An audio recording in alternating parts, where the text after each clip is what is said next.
Well, good afternoon, folks. Good afternoon, Ozona fans, all our Lion fans out there. This is the new Lions Den. Well, we're going to try to come out to you every Wednesday and visit with our coaches. Visit about last week's game, visit about the next game, visit about any projects the Lions are going, football Lions are going with, working with. So, welcome, and we'll get started right here, Quinton. I know you got some questions from last week's game. Yeah, we had a great game last week, Blowout there in Menard.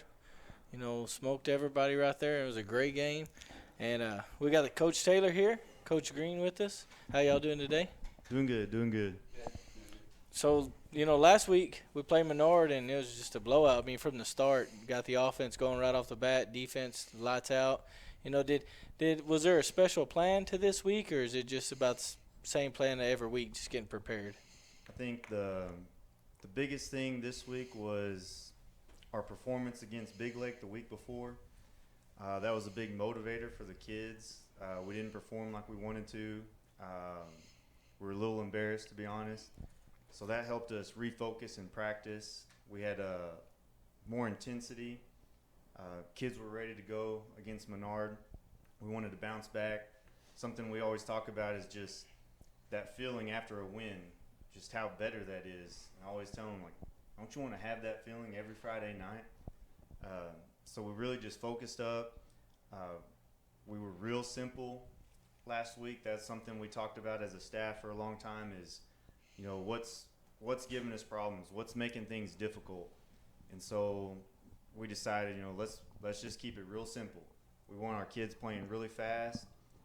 We want them playing hard. We want them playing physical. We don't want them thinking, because whenever you start thinking, you start slowing down. So that was just probably the biggest thing against Menard was we stayed very simple, and we wanted our kids playing fast, focused, physical football.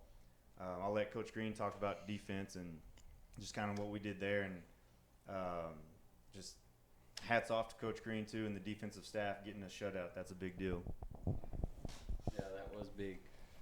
Coach Taylor kind of took the words right out of my mouth. We actually went in Wednesday and kind of talked about it, and I made the comment, hey, I think we're doing too much. Let's get back to just the fundamentals. So really that week, that's what we focused on, the week of Menard. We went back to just working on our technique, fundamentals, making sure the kids are fundamentally sound, just getting after it, playing fast, playing physical. So we got together and we kind of cut things out and just made it as simple as we could, and paid off in the end big time. Coach, one of the things that I talked to about Friday night was my kids do a lot of 4-H programs, and we showed pigs. For last couple of years we've been showing pigs. And you go to a stock show and you feel like, man, this judge's going to want a bigger pig or a longer pig. But then it feels like you go to the show and you just didn't have what you needed for that day. And it felt like first game we saw our defense looking awesome, and then the second game we saw our offense just look great. And it felt like, man, we just need to get everything together to where everybody's doing, taking care of business. And it felt like this was the perfect game where defense came out, 4 plays, and we got the ball. Then offense comes out and scores. Even our defense scored a touchdown, and our kickoff and receiving team was everybody was looking sharp, taking care of business. It's one of the things we noticed this Friday. We almost had a touchdown on every offense, defense, special team, kick return, and punt return. If that one wouldn't have been called back, we'd had a touchdown on every group there. Right, and that's something we try for every game is, getting that momentum from the start. And sometimes you start defensively and they just kind of drive the ball on you, and it just changes your mentality. And sometimes we felt, especially 2 weeks ago, we start off on offense, we go 3 and out, punt the ball away, and it's just it changes the kids' mindsets to where it's like, oh man, that wasn't a great start. Now we kind of have our head down, and then they drive it on us, go score a touchdown. Now you're really in trouble, just mentally. Mm-hmm. And that's something that we're trying to get out of them. We got to have a fast start. We can't wait, to catch up to a varsity speed on a Friday night. We have to get after an attack from the get-go. And, against Menard, I mean, that makes a huge difference. So we get out, we attack, we're playing fast. We get the stop, we get the ball, go score, and it sets you up for the rest of the game with that momentum. Just momentum plays a key part in every football game, and I think that was a big deal. One of the big things I noticed this week was our offensive line. I mean, it was incredible. Our offensive line, really didn't have any pressure on the quarterback. Our offense had, plenty of time to let the play develop. Our running backs did an awesome job getting through the line. And it seemed like everybody was just on their A game this week. I mean, our offensive line and our defensive line were both, lights out. I mean, Emmanuel had the fumble recovery for a touchdown, and he outran everybody over there. But it seemed like when he got the fumble recovery, the running back was more worried about him than he was about the ball. It looked like he was looking at the defensive end when they pitched the ball, and that's why he fumbled it, because he's worried about getting hit.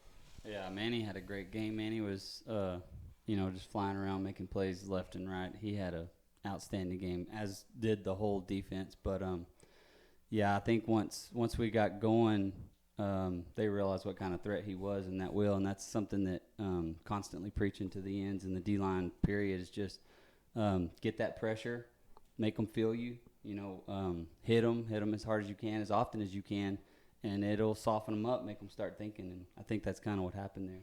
I've seen Carlos Cantu fill in the gap a lot during the game. He did a good job. There's one time where that running back, he was, running hard, and he hit Carlos, and it looked like he just hit a wall. Yes, sir. And, I mean, it stopped him immediately. And, when they tend to get hit like that, they don't run as hard, and it seemed like it took that running back spirit. I mean, after he got hit like that, he just didn't want to run that hard. There's always times, through all the years of coaching, you look in your players' eyes before a game, and sometimes you just know when there's fire and when there's not. And I don't want to talk about the week before, but, there wasn't any really fire. I don't know why. It was homecoming. It was Big Lake. You would think, it was a huge game for the kids, but there just wasn't any fire. And then Menard, pregame there was a little bit, but once we got in the locker room, man, you look in those guys' eyes, and they were ready to roll. And that's a big difference. Yeah, that was a great game. Jesse Vega's been pretty good on offense, passing and stuff. This week, Jose Dominguez was, he scored a bunch of touchdowns this year. And, he has a field vision right there. He can find the hole anywhere. I mean, he just zigzags in there, and once he gets out in the open, he's fast enough to break away from anybody. Right. They both had a really good game, and I think what was big for Jesse this week was, he was more patient in the pocket. He kind of sat back, let the receivers get open, and, just trusted what we've been telling him for a long time now, and just trusted the linemen. I think that was key too. Sat there, threw the ball well, receivers getting open, things like that. And then Papa, of course, he does this in practice all the time, and we always joke that we still don't think we've seen him run full speed yet. That kid is fast, but he's real good about just being patient, finding the hole, things like that. And he is hard to tackle. He's one of the best I've seen at just breaking tackles. He's got that low center of gravity. He can shrug those high tackles off. He does a great job. And I think with the offensive line, something that was very important to us was just every little mistake in practice, we'd repeat that play. And it got to where, they were kind of joking whenever they hear Coach Moore say, run it again, run it again. They would mimic his voice and say that and stuff. It was kind of funny. But we would do each play just 4 or 5 times until we get it perfect. And I mean, that's just something we have to do, and so that we can do it on Friday nights. That was a big deal. It was a great performance by offensive line. I mean, that was the first thing we noticed during the game. About halfway through the first quarter, they weren't getting through there at all. I mean, they were blocking everything they tried at us, and we go down there, score real quick, get everything going, everybody's fired up, and then the defense gets them again. And the only time they really had any offenses on that trick play, they tried at the start of the game, and then they had one good pass on that trick play again, but that was it, and other than that, it was all shut out. I mean, everybody on the edges sealed it up, and they did pretty good on it. I thought so. And I think they did get us on that halfback pass, and you kind of, with their offense, what they do, the secondary kind of falls asleep after a little while. It's just run, and they make that mistake. But something that was huge defensively was our pursuit. And that's something we work on almost every day, but, I mean, they took it to heart against Menard. We had some great pursuit. You had almost 11 guys to the football every defensive play. that play in particular, the big play that we gave up, Joe Derrick, I mean, he was on the other side of the field, and he's just hustling. He stops them, and I think that happened twice. Mm-hmm. We have just outstanding hustle, and I think both times were Joe Derrick. But we talked about how important that is because he hustles, makes the tackle, and they don't get in the end zone. And that's just huge. It's huge for the defense, huge for the team. Coach, like this, I mean, they played so good. I mean, the score was awesome that, I mean, it gave you the opportunity to use some of your backup quarterbacks. You know, Regal got to go in there and play some football, and I mean that's gotta be make you feel good because you get to see, you know, how your backups do, and then I mean your backups come out there and do a great job. So I mean that's got to make you feel great about your you know your extra players, your extra quarterbacks, your younger players coming up. It's kind of funny you mentioned Rigo because we were watching film Thursday, and I told the guys, I was like, your goal is to get Rigo playing time. Yeah. And so they did just that. I mean, they went out and played smash mouth football, and Rigo did great, especially special teams. He really, you know, stepped up. Yes, sir. Yes, sir. And that's one thing that I mean, I think a bunch of us were rooting for. I was like, man, we're going to get to watch old Rigo. You know, Rigo goes to school with our daughter. You know, we've seen him since he's little. So it was a great opportunity. But then, who said Lane, number 3, Lane. the quarterback. I mean, that kid, you know, Quinton says his best. I mean, he's going to make a play regardless, wherever you put him. There's one point where that big old defensive player comes on him, and he has the ball, and he don't know if he should give it to his running back, or he just, you know, it looks like he said, you know what, I'm just going to take it. And he takes off, and I think he got some yards out of it, but I mean that guy was right on top of him, and I mean that was a good play, and that just shows you that kid's ready to make plays happen. Right, and I think one of the best things about a game like that is getting everybody in there, and you see kind of the development.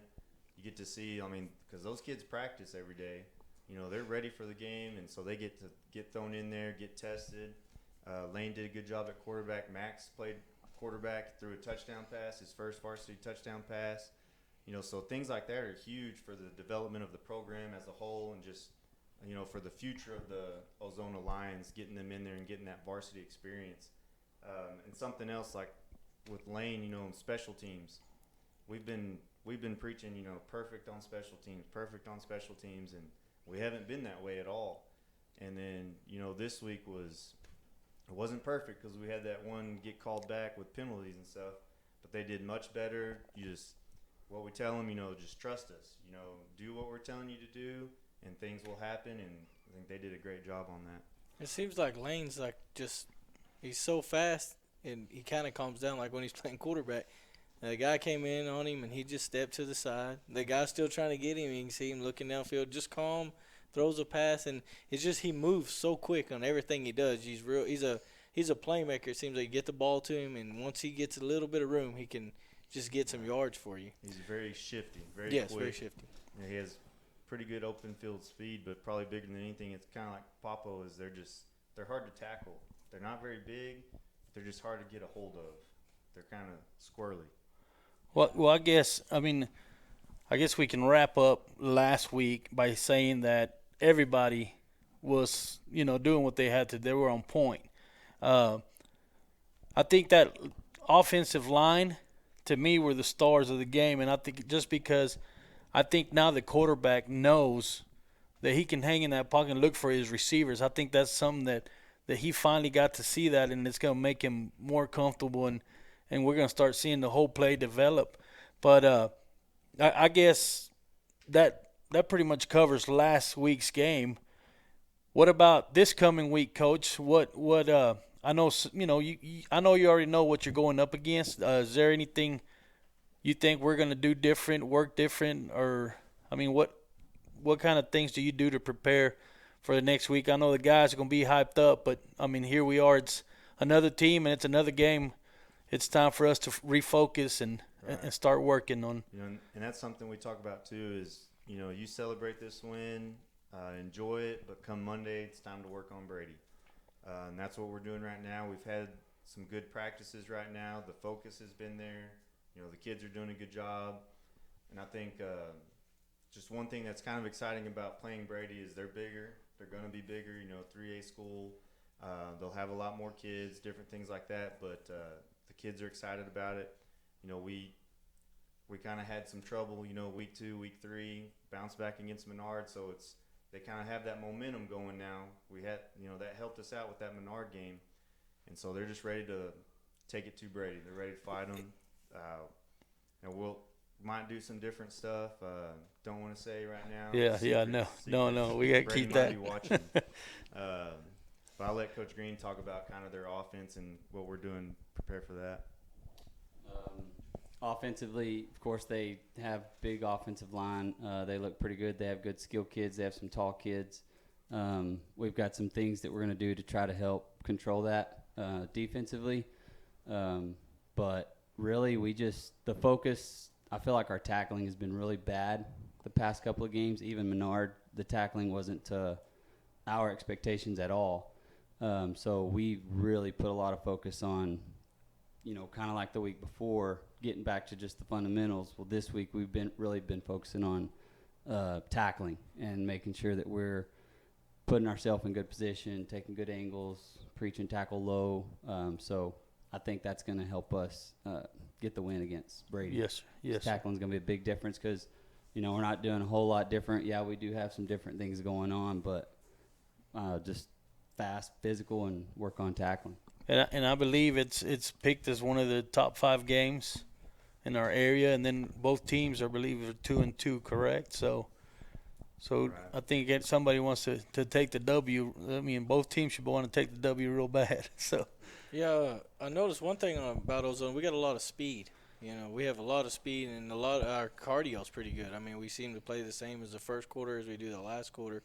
And that seems to pay off, because once you just keep on, eventually it seems to wear other teams down. I noticed that against Sonora. We just wore them down, and, our speed's pretty quick and get away from guys, and we get to the ball quick on defense and stuff. And I think that helps a lot against, like, a bigger team like that, everybody getting to the ball as fast as our team does on defense, and the way they are on offense, how explosive. We got this, we've went from the offense before to this, what we have now is very explosive offense that we have, and you can score quick. It seems to me like the way y'all run y'all's offense very hard to defend because no one. I mean, you run plays out of all these formations, and it seems very quick, and you can strike quick with it. Yeah, something we always say, or something that Coach Moore always says offensively is the only people that can stop us is ourselves, and that tends to happen. We make mistakes, things like that, and we stop ourselves, and we have penalties, things like that. But it can be very explosive when everybody's doing the right thing, and that's something we're constantly preaching. We have all 11 guys doing everything they're supposed to do at the best of their abilities, and we're going to have a good play. We want to put up a lot of points. We've been talking about it since 2 days. We want to score a ton of points every week. I mean, that's the goal. It doesn't always happen, but that's the goal. Everybody's on the same page and everybody's doing right. It can happen, and that's something with Brady. We're both 2-2 and both wanting this win right before we're heading into district. Brady's been playing mostly 3A schools since they're 3A. So it's hard to judge teams on that. But I think it's going to be a good battle. I think it's a good matchup. Their offense is very similar to ours, almost identical as far as the things that they're trying to do. And defensively, it's a little bit different, but I think it's going to be a good matchup. It's going to be a good fight for our boys, good challenge going into district especially. Well, we've talked about last week. We've talked about this week. Some questions, Coach, both of y'all. First of all, I've said it time and time, every time we get a chance on the radio or broadcast, that one of the good things about COVID is that we have live football. I mean, what do y'all think about that? Do y'all feel like that's a good deal, or? I think it's a heck of a deal. We have it just because of COVID, but I think it's great for all the community members that don't always get to travel, go to games, even ones. I know there's some that I know personally that are here in Ozona but can't make a home football game just because of different things going on. And so I think it's a great thing. I really hope, and I don't know what's going to happen, but I really hope it's something that the UIO will allow for us to keep. Yes, sir. And especially for away games, all the people that can't travel, I think it's huge to get to watch the game live. Well, I know we've hit up people in Houston, out of state, military personnel. So, Yeah, I think it's a great deal. You got any question? Any not football questions, but I guess you think the fans would like to know. I know Christy, my wife, was like, do you have a ritual for Friday? Do you have a special breakfast? Do y'all have a special breakfast for Friday mornings? That's what she was joking about on Facebook, and then everybody was asking like, hey, what we'll ask them what is Yeah, mine is definitely the chorizo egg bean and cheese burrito from Mi Taco. Been doing that for the past few Fridays. I'll mix it up every now and then if we have a bad game and leave out the beans or something like that. But, yeah, That'll work. I'm going to have to go back with the Brian's nachos this week, Friday, for lunch since we played pretty dang good last week, and that's what I had.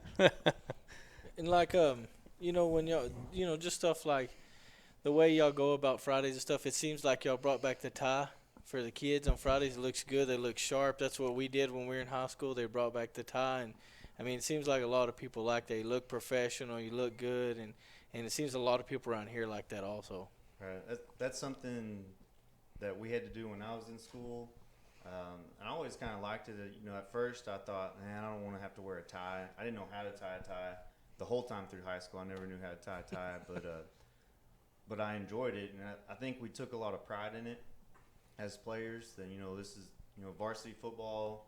We're wearing our ties. We're dressed for success. And it's just something about it that made us all feel good and ready to play, really. And that's something I wanted to bring back. And the kids right now, they kind of like, oh, I don't want to wear a tie. It's how all kids are going to be. But I think they've been enjoying it too. And they've got that real nice purple shirt with the lion on it now too that I really like. And they didn't get me one. I'm still bitter about it. Colby Mendez, if you're watching this. Yeah, he's going to watch it. We're going to be live tomorrow at 10. So what's your breakfast? What? Now, so on menudo the Friday or ritual, I don't have anything with food. I really don't like to eat breakfast usually. There's nothing food-wise, but something is always, what I wear is always the same. My undershirt, I've had the same undershirt every year that I've been coaching, and it's almost fallen apart, but I still wear it. And even though it's had some wins and it's had some losses in it, but I still wear that underneath my polo. Something I think we all get a little superstitious about too is what we wear on game day, as far as the purple over gray or the white over gray as coaches. Purple hat versus the white hat. Yeah. Yes, Menard, if you notice, everybody was in a white hat except Coach Green, and that's because we all wore purple against Big Lake, and he had worn white. So we all kind of switched it up, to see if that would help. And, it doesn't really have anything to do with the game clearly, but it might.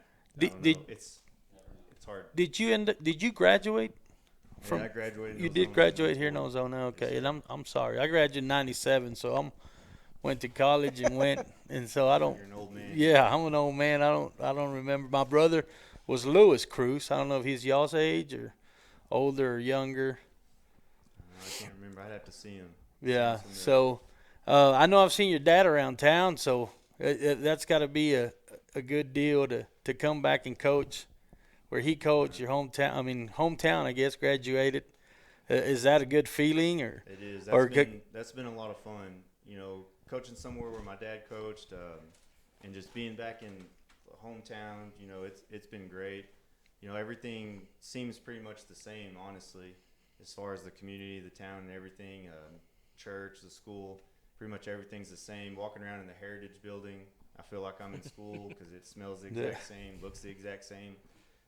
Different things like that are pretty neat. But my parents being in town has been a big help, a big blessing to us, especially with our two little ones that we have. Yes. All the babysitting that they do for us. And my dad, he's not going to ever be able to just kind of not coach. I get a lot of phone calls and text messages about things we should be doing or shouldn't be doing, things like that. So he's always going to be kind of in my ear trying to help. Yeah. Well, that's. I mean, I know lots of people in the community were happy to get you here in town, and then you see your pops walking around. That's a plus. People are loving it, and we're enjoying. It's the first time we do one of these interviews, and we're gonna call it the Lions Den. We're gonna try to get together on Wednesdays. Do y'all have anything else y'all would like to add, coaches or Quinton? No, I'd like to go ahead and thank Ozona National Bank they're our sponsor for this right here. So I'd like to thank them for us being able to do this and talk to the coaches, get to know y'all a little better, see what y'all are thinking on game night and stuff like that. And it's always good to see that because we see y'all on the field. We see you when you are happy and when you are mad, but we don't ever understand, what y'all are thinking and stuff like that. I mean, a lot of us fans get fired up. We're happy for y'all and we're mad at the same time, and a lot of stuff's going on. But, I'm excited for the year. I like the way this, the whole athletic department is turning out. It seems like it's going to be great for the school in the future and everything. It seems like we got a lot of athletes coming up also that are going to be great, in track's one of my favorite sports. And I think, this year in track's going to be a great season. We've had some kids come up and seem to be like they're going to be pretty quick and good at some stuff. Yeah, I think the future is bright for Ozona. We're excited about it. We've been enjoying the kids. The kids are great. They will run through a brick wall for you. These kids will. I mean, especially when you just develop that relationship with them. I mean, they're great kids, and they'll do anything that you want them to do, and they'll do it to the best of their abilities. Yeah, I always told my wife, because she would always, because I was in Denver City my whole career, 12 years, and she would always ask, "Are we ever, do you ever want to leave?" And I was like, "Well, it's going to take a very special situation." Yeah. And this was it, and Hey, I'm loving it. Love being And here. y'all have a beautiful facility over there, because I know we went to eat Hard to leave with that. Coach Delgado for Thanksgiving, or it was his birthday or something. He invited us down there for the weekend, and first thing he said, he goes, "Y'all guys want to go look at our facility?" I was like, "No, I don't want to go look at your facility. I'm a Lion, But I did have to go check it out. Yeah. Well, coaches, thank you so much for being a part of this. I know the fans are going to enjoy it. And Quinton, we bring in the action. Quinton brings your play-by-play. I'm just in there, I don't know, to help him out so he won't get so nervous. But once again, Ozona National Bank, thank you so much.